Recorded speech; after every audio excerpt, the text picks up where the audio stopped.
All right, everybody, welcome back here to this Metallica album review series.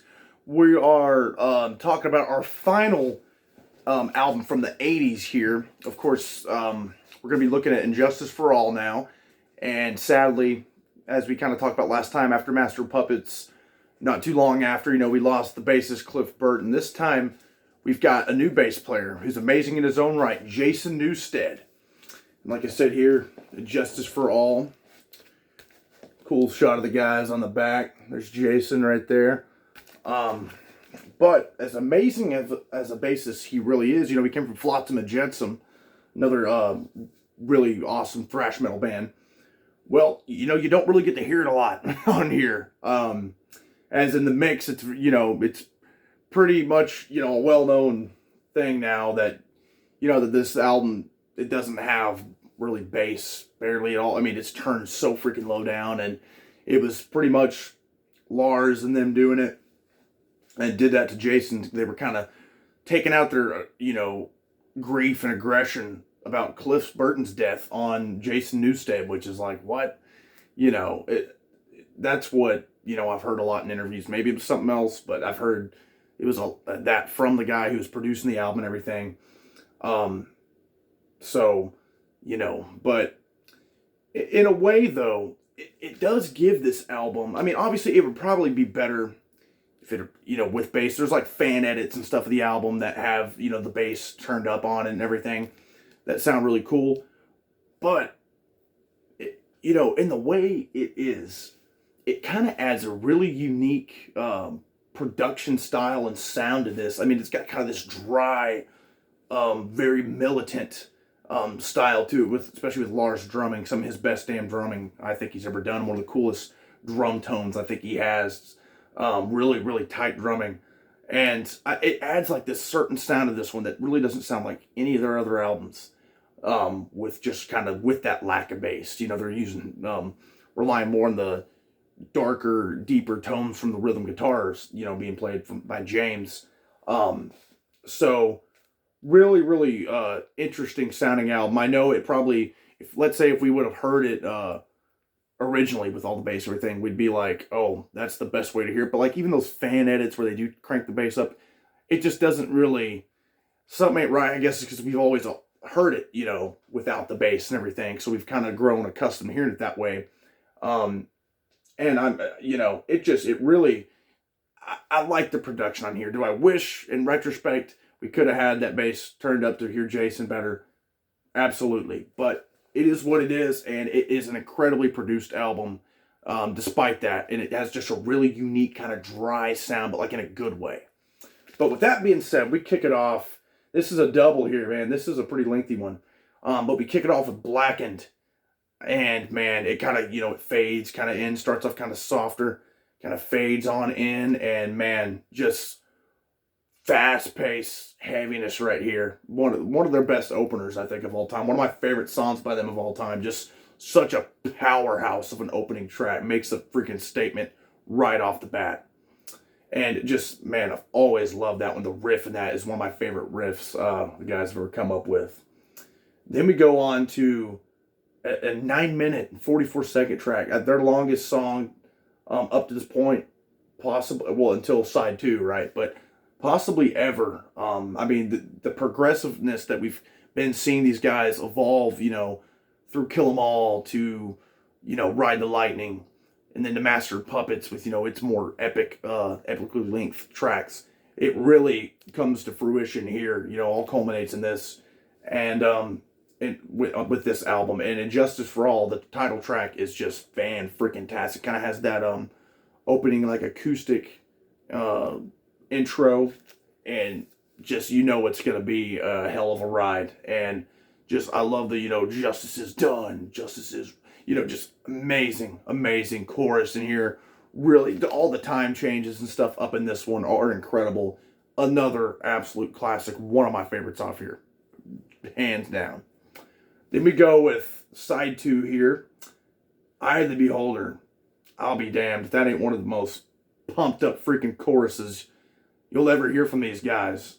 I mean, my God, that is one of my favorite songs off here.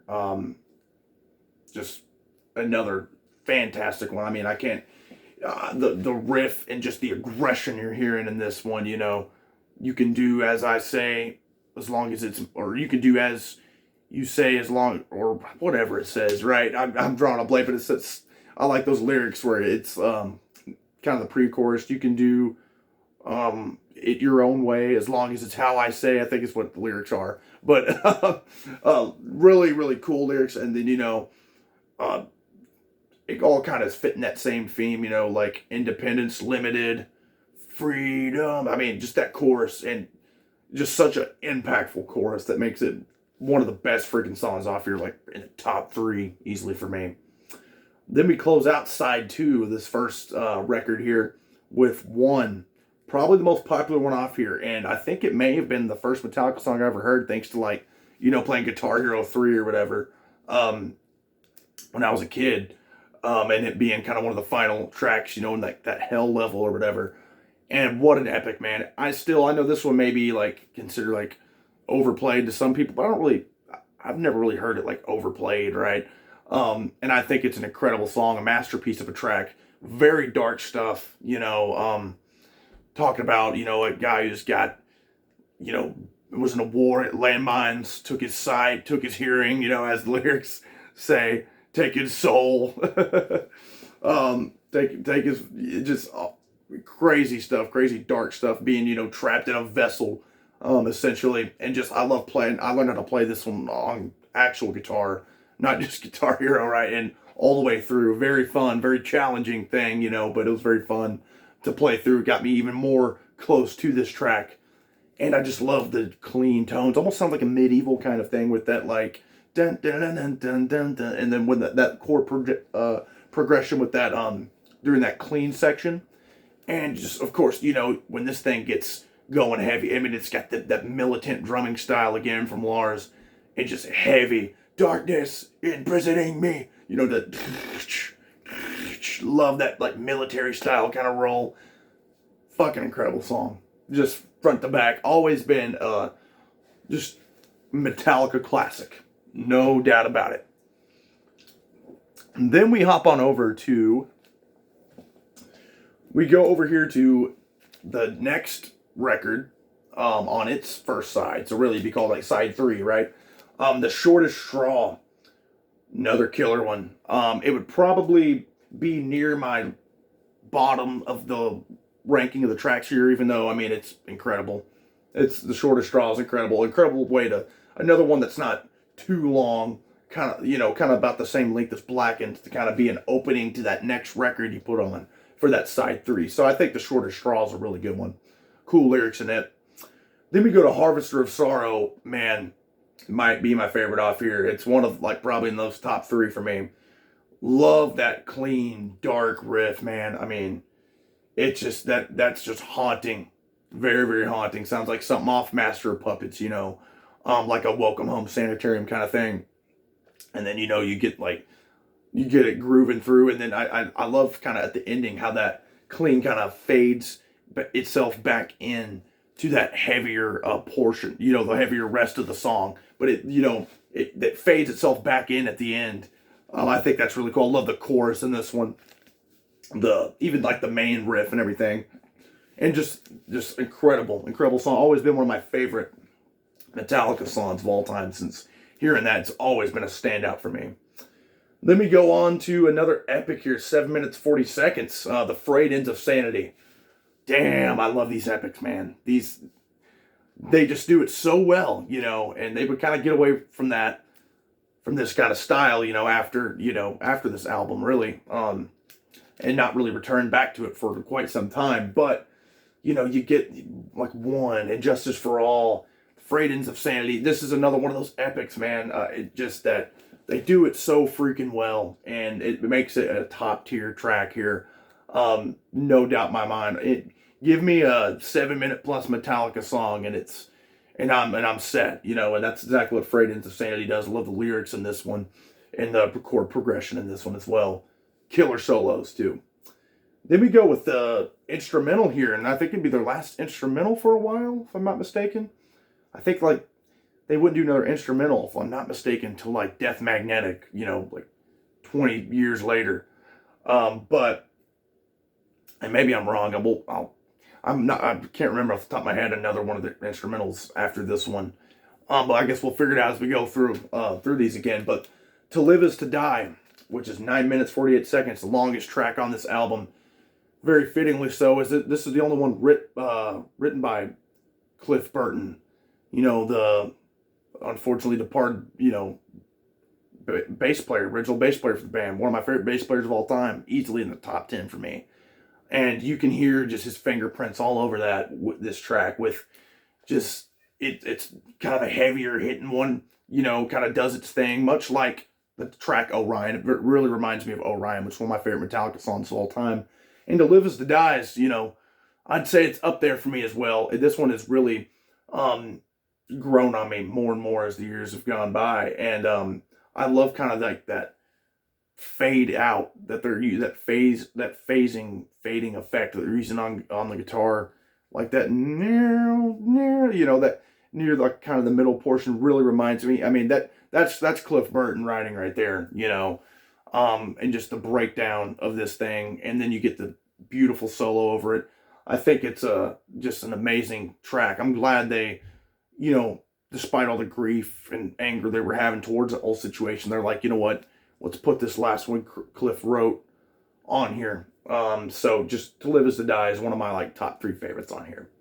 Then we close out with Dyer's Eve, which is kind of a, you know, one of the shorter ones on here. Probably it is the shortest one, actually. You think the shortest straw would be the shortest one on here, right? But no, it's Dyer's Eve at 5 minutes 12 seconds, and so it's a good blast of a track. Probably my least favorite on here, though. I kind of think that To Live Is to Die should have closed, but Dyer's Eve is not a bad song. Like, it's a solid tune. No problem at all. Like, great material for Metallica. Just of this stacked album, I would definitely, you know, pop it near the bottom there. Or really, I would say that's my least favorite off here. But yeah, guys, this is just a fantastic double album here. Their first double. I'm pretty sure they've got some more doubles out there, if I'm not mistaken. I think the Black Album might be a double. I'd have to check my vinyl, which I just recently got in, so that's why can't remember off the top of my head if it's a double or not. But yeah, this is just beautiful stuff here. Iconic album art here. Love the logo. Probably my favorite design of their logo, actually. Kind of the like bright neon kind of yellowish green there. Just incredible album cover. Iconic album. All the stuff from the inside to the outside here on the cover is just iconic and incredible.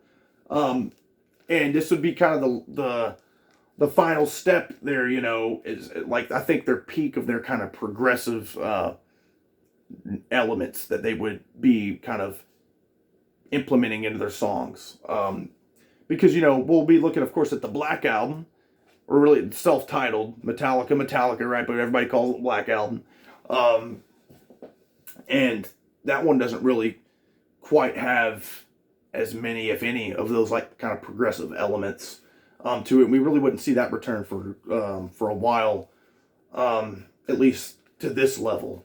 And I think that this is truly like the peak of that, because, you know, it was all growing there, and then Master Puppets like was there with it, you know, and this was like, let's take those epics from Master Puppets and let's do stuff like that, make them even longer, and then like pack an album full of them and make it a double. And I think it was an absolute success. Love and Justice for All. So I want to hear what you guys think about this.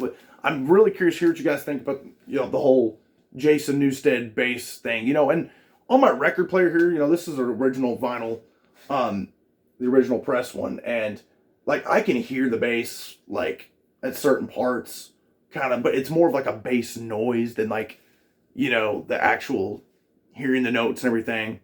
It's more of like a boom, you know, just kind of noise that you're hearing from Jason. And, you know, I think it's really screwy they did that to him, but it makes this it helps, like, give, you know, you take a negative like that, turn it into a positive. It does give this a really unique sound.